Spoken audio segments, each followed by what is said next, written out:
So I recently saw the new Tom Hanks film, A Man Called Otto.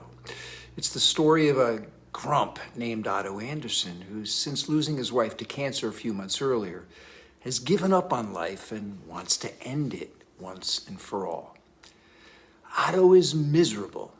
His only joy comes from criticizing and judging his exasperated neighbors.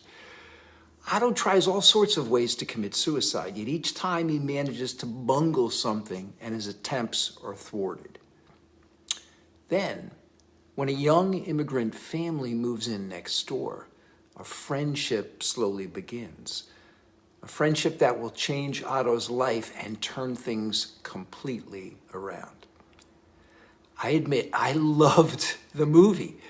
I laughed out loud and I even cried a few times. And yeah, I'll admit, I'm a bit of a softie when it comes to movies like this that really tug at your heartstrings a little bit. While some critics thought it was a bit cliche, for me, Otto's story and the story of his friends and neighbors is truly a universal story about life for us all, about what matters the most. There were so many layers and lessons and messages for us all.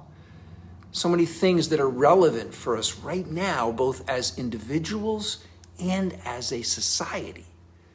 Things like economic inequity, discrimination, and multiculturalism. And just how important it is to be kind, to get to know your neighbor, that we can't do this thing called life alone. We need each other. And while there are differences between us at a fundamental level, we're all the same. We all need to have a purpose or a reason to get up in the morning. We all need to feel loved and needed and to love others.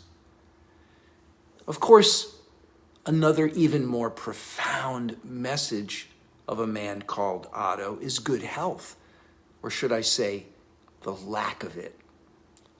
You see, Otto's wife is only in her 60s when she dies from cancer. He's so devastated, he tries to end his own life multiple times. He himself suffers from a heart condition that will take his life at a too young age. Otto's lifelong friend, Ruben, lives in a wheelchair, unable to speak or move very much after obviously suffering a stroke. And if that isn't enough, we learn later in the film that Ruben's wife, Anita, has early Parkinson's. What's amazing and truly sad about all of the ill health and disease that it seems everyone in the story is impacted by in some way is somehow sitting there watching the film, it doesn't feel unusual or even abnormal.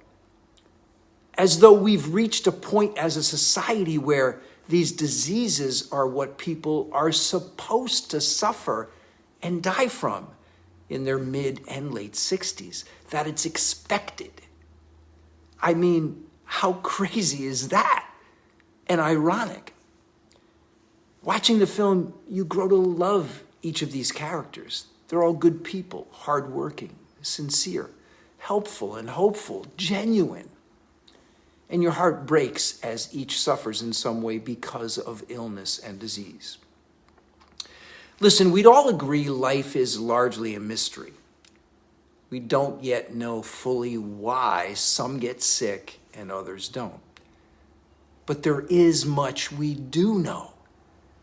And one thing I know for sure is that when it seems normal and expected that a neighborhood full of good people in their 60s are all battling some kind of chronic disease, something is very wrong.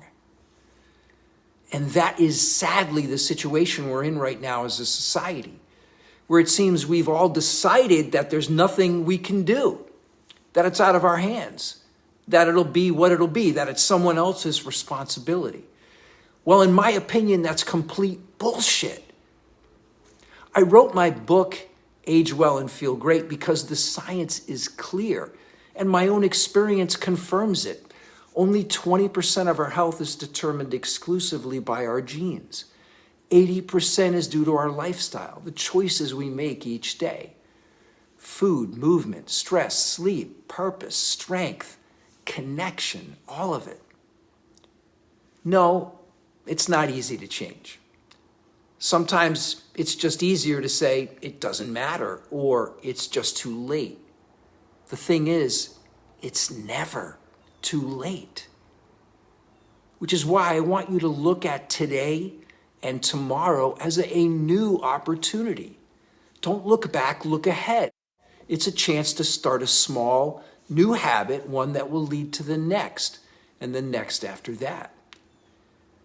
I believe with all of my heart that it's not our destiny to die a slow, gradual, painful death over the last years of our life before our actual demise, losing our mental, physical, or emotional capacity to enjoy our days with our loved ones.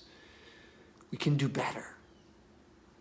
But we each need to decide that creating the best chance to have good health throughout our lives is worth it, that we're worth it, that our loved ones are worth it. And then take action starting today to do all we can to take control of our health, take responsibility for it, and therefore our life.